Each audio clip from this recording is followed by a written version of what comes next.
Thinking with pictures sounds a bit silly. Reminds us of kindergarten flashcards.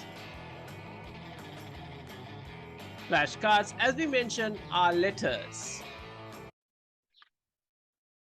And yet, it remains a crucial instrument of complex thought. Even a simple diagram can tell you much more than a naked explanation. The very moment of becoming mentally aware is beautifully expressed. The heartfelt, I see. But what if I ask a question? What if I ask, have you heard about visual listening? How it can make a difference? Yes, that's what we're going to explore today. A very warm welcome to the show, EI Cafe with Azeem Season 6. And I'm your host, Azeem Said, a human capital specialist, a legacy display facilitator, ICF certified coach, emotional intelligence, and emotional culture deck practitioner. Here we are again for another interesting episode, a 30 minutes of valuable learning. In today's topic, we are going to talk about visual listening. Visual listening. And just to remind you, if you are listening from the podcast, I would recommend you to check into my YouTube channel, look at this particular video. It's going to be an amazing one. And visual listening, can it make a difference in strategy development and many other areas? To have this conversation, I have been a very good connection of mine all the way from Singapore joining in. Let me introduce this individual, dynamic and creative speaker, trainer, and a facilitator with over 20 years of experience working with individual, organization, and teams to harness their creative resources for organization success.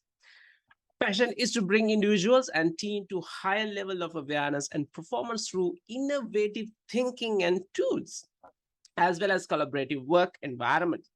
As a visual facilitator, he uses visual and creative tool to capture the synchronicities, stories, and ideas. He has worked with many organizations using these tools to design, deliver programs on innovation, change management, brand and leadership strategy, and team development. Ladies and gentlemen, please welcome Tim Hamons, founder, Art of Awakening, Creativity and Visual Thinking Consultant. Thank you, Azeem. Woo, I love the applause that you bring in there. Hi, Tim. A warm welcome, an official welcome to EI Cafe. Thank you. Such a pleasure to be invited here to your show, and I love the context that you try to reach with emotional intelligence and how you link that in with different professions, different areas, specialization, different industries and roles, and so on. Right. So, thank you. Awesome. Pleasure to be here. It's an honor to have you on the show. Tim, you heard the topic visual listening. Can it make a difference in strategy development? Before I go there, I just want to have a quick intro from your end. How did you get into this visual element? It's very curious to know, like, how did you really get into it? Thank you. So, yeah, we all have a story. So, I mean, I was drawing my whole life, and I would have experiences, while I was a kid, like, for example, sitting in front of a tree and just drawing this tree and losing sense of time. And I never really thought about it too much, but later as an adult I reflect back, and that's a sense of like synchronicity and where time you lose time in that sense, that sense of flow. And so, I mean, these are different moments, but that drawing and that curiosity of thinking and connecting through drawing has gone with me through life, as a graphic designer, and then working to do corporate identity, with a corporate identity firm. And I was always interested in the process, not really the result, but the process. And the process always had to do with thinking and drawing, sketching, researching, asking questions, and understanding. Right. And so I was doing this with conferences, mind mapping, and sketching. And then, we came across, places where we could bring our mind maps. Right. These are just worksheets, mind maps, where I would do my mind maps on my chair for my own learning, and people would say, "Hey, could you make a copy of that for me?" I had a bit of a breakthrough where I asked the organizers, I said, "Would you mind? People are asking me, if we could do this." And the organizer, the trainer was saying, create a product. It was a business campus. Go create a product and sell it. And I asked the organizers, can I sell my visual notes? They said, sure, go ahead. So we set up a booth, and together with myself and a partner, we were like swarmed with people at this break. There's 3,000 people at a conference. People are hungry for the visual notes. And I thought, wow, this is a breakthrough. They're handing us money. I'm like, what do we charge? I don't know. We just made it up. But it was a breakthrough because I was just doing what I'm always doing, but there was real-time validation of the interest and value in the market. And so I thought, okay, we could do more with this. And that was one kind of moment that kind of led us, to think about how we could, what I could do with this and create a business around it and serve more people and do what I love. Yeah. Wow. What a way to start, right? What a way to start the whole journey. And as you really said, it's about the process, right? It's about the process, how you go through. So fantastic. So why I picked this particular element? Yes, I have read a lot in terms of when we start reading, yes, emotional intelligence does increase because we develop certain awareness of empathy and aspect. But in terms of drawing, and still, I do believe I have read a lot on this. There's a research also, the hand-mind connection in terms of developing the awareness. In this whole aspect, how do you build the relationship of drawing to emotional intelligence? What is your thought on this? Drawing, the connection of drawing and emotional intelligence. Yeah. Well, so a couple of things is one is is to develop a mindfulness practice, whatever that means to you. It could be walking in nature, it could be meditation, it could be gardening. These are things that are recognized mindfulness practices, meaning they lower our heart rate, right? They increase our sense of wellness, our sense of agency, control in the world when there's uncontrolled circumstances in the world, certainly now like no other time. So a mindfulness practice, and journaling is one thing. Journaling typically is with words, but when you bring pictures into your journaling practice, it adds emotional content, right? And you can journal with like an intention, like create a storyboard of what happened, what do I feel, and what's next, as a way of active processing. But you can also just use it as plain, just simple doodling, the act of doodling with a question or a challenge in the back of your mind. By doodling, you feel better. You've externalized that challenge, and then you can work with that if you want to. You can dialogue with that. You can journal then with that to bring that that unprocessed thing into more conscious awareness. So just the act of drawing, putting our ideas down on paper, we externalize that thought, we externalize that maybe something that's certain, and we bring life to that. And so that brings us, increases our sense of well-being, increases our sense of connectivity in the world. It helps us to be more present, more mindful. Right. Helps us to we're doing something that we enjoy, and so there's flow in that. There's a number of different benefits. The mindfulness practice. Because I've seen in your profile you have been working on NLP and a lot of mindfulness elements. So I just was curious, can we really develop a connection between the whole drawing?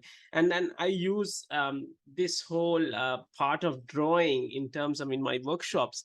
When we do the recap, the second day, before we start doing the second day, first day, the recap, I ask the participant to come up with very visual element, what they have learned. And some of them come with really fantastic element. And in midday, I just ask certain things and they can quickly recall. So that's itself gave me an understanding. There is some connection with the ability to really understand whom they are, build that self-awareness and understand what they have developed as a skill. So that's the whole idea. I just want to bring it across.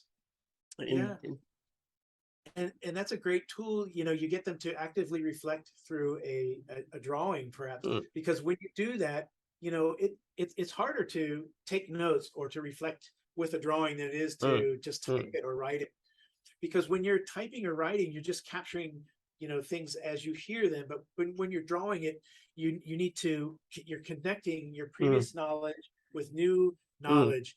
And that's hard. That's like translation. You see people in a conference in the translation booth from Yeah. English to Mandarin or something, and they're working hard, and they can only work a short while, then they need to be replaced by someone else Correct. because it's mentally tiring. So you're doing that work, but that's what anchors it in. It fires new synapses. It anchors in the learning, because now you've made that your own. You've made, you know, visual drawings that is your own understanding of that. That's why, you know, these visual notes, you know, and I've created a simple visual note of one of your earlier podcasts Okay. on. So Wow. when you're doing that, it anchors the learning, because you have to think about it and put it together in a way that makes sense for you, and not, instead of just, you know, rote learning or rote typing. Yeah, Fantastic. so you're organizing Fantastic. and synthesizing and creating Fantastic. something memorable and meaningful to you and to others if you're doing that collaboratively. Super. Super. Yeah. So Tim, thank you very much for sharing that. And coming back to the main topic, visual listening, and can it make a difference in strategy? And now, before I move on to the strategy, here's something I just wanted to ask from you. I was compelled to ask this. Every organization come up with their vision, mission statement, right?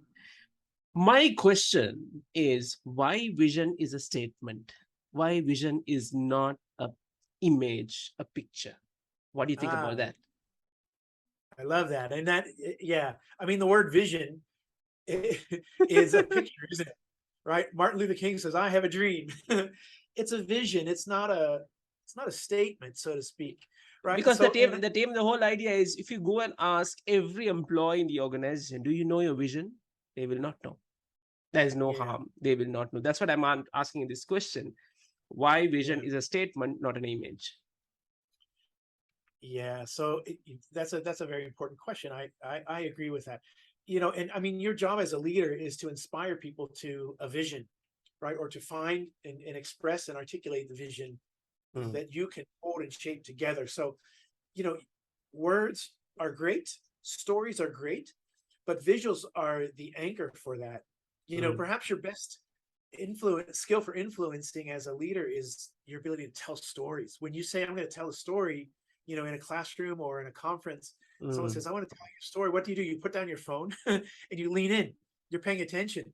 So that's powerful. But when you create a picture, it's a tangible artifact of that story. So when you talk about visioning and strategy, yeah, telling stories, absolutely. But then what happens with that story after the event? You know, we were inspired, but where does it go? You know, what's the picture that you've left behind? So when you can create a picture, and that's what we do with leadership teams, and, you know, talking about transformational process, how do you create an image of that? I mean, that could be a metaphor, that could be, you know, like, you know, I mean, here's a simple image when we talk about change, about the future agenda. Where are you now? And then where are you going in the future? What are the gaps and challenges? And then how do you overcome that? Those are three different parts of a story, but it's a narrative about a journey.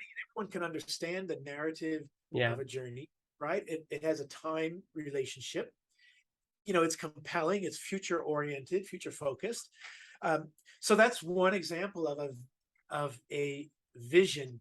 So, you know, when you get people in a strategy conversation, is we have them brainstorm with pictures, put it up on the wall, talk about it, share about it, dialogue about it, and then come to, you know, maybe it helps move them across this kind of a journey, or maybe they come up with their own story. You know, like, we're Starship Enterprise, going where no one has gone before. You know, is that a narrative that supports your vision as a leader in the organization, right?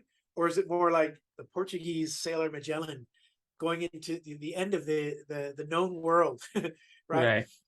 And we're going off into that a little bit further into that unknown world. So as a leadership team, you have to have a cohesive narrative that you can share throughout the organization that is aligned and organized. So that's words and stories, but pictures help to anchor that and make it more understandable, make it easier for leaders to go and share that picture to their organization and to their teams. Because one of the why I wanted to ask you that, most of the organization, yes, the leadership team comes up with various strategies. They go for retreats, they go for 2-day out, and, you know, book the place, sit around, do presentation. They come with a strategy. The problem is the strategy communicated? to the executed people, right? So even though communicated, as I said, if it's not, people are not seeing it what they want to do, I think that's the missing point which we are going to, which we are trying to tell this through this podcast. Like it's more important visual element. Am I correct, Tim?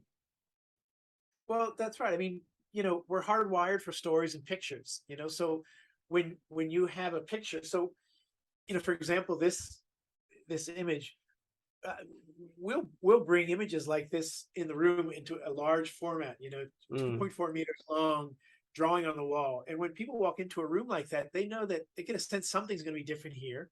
And there's blank spaces on these images that triggers people's minds, makes them a little bit uncomfortable, but it indicates that we are going to do something. What does that mean to me? What am I going to say around that, that image, that story that's up on the wall? Right. So it creates participation at a number of different levels: the emotional engagement pictures, the desire to complete it. It's a blank idea, I want to add something to it. Yeah. So when you bring those visuals in, those are the opportunities that it creates. 2/3 of any audience, whether that's in a corporate meeting or in a classroom, 2/3 of any audience will have a primary learning mode of visuals, or visuals plus another mode, usually it's auditory. So you miss out on that if you don't bring and thoughtfully consider how to bring visuals and visual tools into your awesome meetings. Super. Yeah. Right. So just continuation on that. Have you ever worked like a review on the strategy with the clients? Like when they have built the whole image, do you do the review with the same methodology or the process, or how does it happen? Any review mechanisms? Do we do the review with the same visual process? Yeah, with the client. Have you experienced anything? Yeah. So I mean, a lot of what we do is conversations around change, strategic conversations, communication challenges. We also do training with coaching and facilitators. Right. So when we create, whatever we're creating, I made a little drawing here, to share sort of a summary of your cafe, some key points. In every meeting, I'm making a drawing, if it's right here on the Zoom call on this camera, or large and live in the room. And so that becomes a living document of what happened in the meeting, of who said what. Our senior leaders presented this vision and this challenge in trends at the beginning of the meeting, and we brainstormed these ideas, the next part, and then we came to some consensus about what we want to do and action steps later in the meeting. And so all of that is there present in the room. So at the end of the meeting, we walk through it. You have a gallery walk. Here's what we did. Here's what you said. Here's what we're aligning to.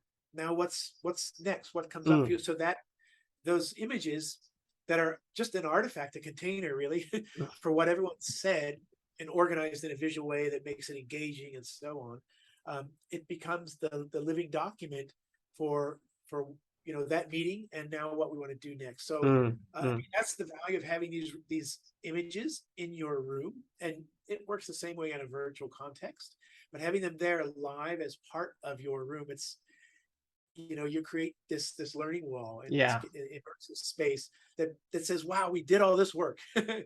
And that's my voice, and that in the context of the team and the organization, and I get this sense of validation from being part, my voice being showcased and a part of it. But it also becomes that document for us to review back and see what's next and how do we move forward. Super. Fantastic. Thank you for sharing that, Tim. The next question I want to ask is the importance of listening in the context of drawing strategies. How do you take it about that? Because it's not just drawing, right? You do a lot of, it's not easy what I see from it, right? When you start drawing, you need to have the concentration, develop that awareness, and you need to start sketching the right message. So how important listening comes into the context? Yeah, thank you. Sometimes a friend, I was on the call with a friend the other day. He says, you should say that you're a professional listener. So, and there's other colleagues that do this, that would say that they are maybe a professional listener. And my invitation when I do this, do training with coaches and facilitators, we're all professional listeners, coaches, facilitators, other people that, have listening as a core component. My invitation is to bring drawing into your listening. When you can bring listening and drawing together, I call it your superpower, right? Because you're listening first for understanding the data, but also for what goes beyond that. There's different levels of listening: the data, and then the context, and then the meaning, and then the purpose. Why are we here as a group? Why is this person saying this now? And what's the bigger picture of what's going on in the world, and the context of this organization, that this is being said now? So you're listening at these different levels. It's kind of subtle, but so you're listening. Here's a little chart that talks about the different components of listening and drawing. Right. Drawing is just one small part of it. It's what comes here at the end, but the bigger part is listening, right? I'm opening to hold the space for what I hear, and then synthesizing is how I put it together and make sense of that, and then I make choices about that, and then I create a drawing. So listening, in the capacity of this work that we do, the visual work, it gets me into the present, helps me to overcome any kind of inner critic. 9 out of 10 adults say I can't draw. So I help to try to flip that for them. But I listen to get grounded, to be present. I remind myself that I'm in service to this person or to this group. Helps me to be more humble and open, instead of whatever my agenda. I'm there in service to the team. So that's what helps happen when I focus on listening. Yeah. And when you're listening and capturing for another person, drawing, it serves as a validation that I hear you, your voice matters. And that can be perhaps the best gift that you can bring as a leader, as a coach, as a team member, is your full presence listening. I hear you, and your voice matters. Right? And what better way than to show them at the end a representation of what I heard you, just a few key words, and then you put it together in a way that serves that dialogue. And that's the part of listening and drawing that we do. Absolutely. I think listening is one of the important element. I think any leader should be developed in terms of facilitator, in terms of coach, right? Absolutely. A counselor or therapist. I think listening comes in a vital component. Tim, my question for you is, have you gone through any challenges when you are getting into facilitation mode like that? For example, Tim, I can't draw. I don't know how to draw. Have you come across any challenges like that? How do you really tackle those challenges? What, I can't draw for myself or with participants? Your client, the participants. Yes, the participants come and say, Tim, I can't draw. I can listen, but I can't sketch like what you expected to sketch. What would be your way of dealing with such people? Yeah, I it's rare that I have someone in a meeting that doesn't say that. Right? I said 9 out of 10 adults say I can't draw, and therefore they don't, because they're just they're trying to validate that story, that limiting that sort of happened somewhere when when you're young and you drew a picture and a well-intending adult said trees don't look like that. And so you stop drawing. So you come across that all the time. And so what we do is we engineer a process to help them overcome that that I can't draw syndrome, or maybe it's that there's a fear, the FOMO, fear of missing out. I call it FOMO, fear of drawing missing out. A photo. All right, okay. Help them overcome that by just using simple, drawing simple things. Like, for example, you can draw any idea using simple shapes like this. Get them to draw, put together simple icons using simple shapes, and draw a simple icon around what does leadership look like to them, or or how do I explain or express, what I do, my role in the company. Mm. Getting them to draw simple images, icons, uh, to help build their confidence that that it's really not about the drawing, it's about the idea. It's what the drawing helps you to communicate, because that's the Yeah. focus here. Too much focus goes on. This drawing here, talks about the process. It's that we look first, we make the connection to the idea, and then we show it. The showing is the drawing, and we get too hung up on the drawing part. But really, what's important in the context of communication Mm. is looking, connecting, and then organizing it, right? And Mm. that's the thinking part of drawing. Drawing is your best tool for thinking. So we try to reframe that by giving people some simple drawing exercises to help them get over that little hurdle of I can't draw, or that fear of drawing out. Yeah, Mm. and it's fun to engineer those little breakthroughs.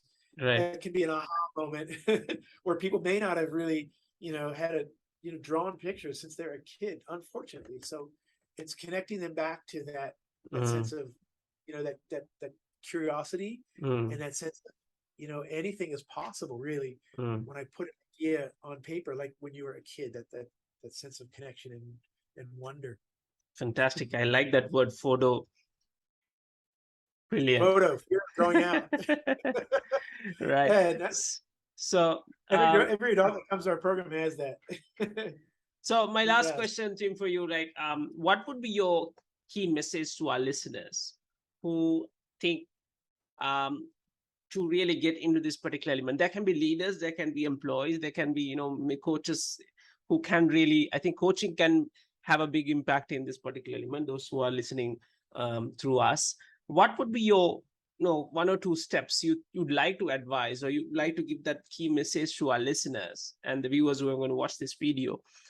What would be your thought? What is your advice? How to get into this visual listening part? Here's my main thought. This message came from one of the participants in one of our trainings, and I just say, be a brave doodler, meaning bring this work into, bring this work into a meeting or a conversation. Do it in a low stakes environment, such as an internal, meeting, or a brainstorming, or a one-to-one with a team member when you're discussing an idea, or your Monday morning, report out. Is, capture the ideas that are being shared using a sketch note. A sketch note is a combination of words and pictures, and you're putting it together in a way that it's like sound bites, right? Like visible quotes of said what. And when you're doing that, invariably, however simple or whatever your conversation about drawing is, however simple it is, people are going to become curious. They're going to become curious. What are you doing? That's interesting. What is that about? And that's it. That's what you want, right? Curiosity is engagement, and that leads to a sense of, what we can do now, and let's add to that, right? Let's build on that, and so that's co-ownership, cooperation. So my encouragement is just go out and sketch your meeting, sketch a conversation, be a brave doodler. Give yourself permission to be creative. Do something every day that pushes your boundary to be creative a little bit. Just make one drawing a day, one simple doodle, or one simple sketch note. I encourage people to listen to TED. You listen to TED Talks, or great talks like this. Resources and learn. Sketch them out. Have a notebook. Like I've shown you here. Sketch it out, and it doesn't matter. This one on Monica was really simple. I just did it for myself to become familiar with your show, and I shared it with her. She says, "Wow, that's really great." I do others that are much more nicer, but make a drawing every day.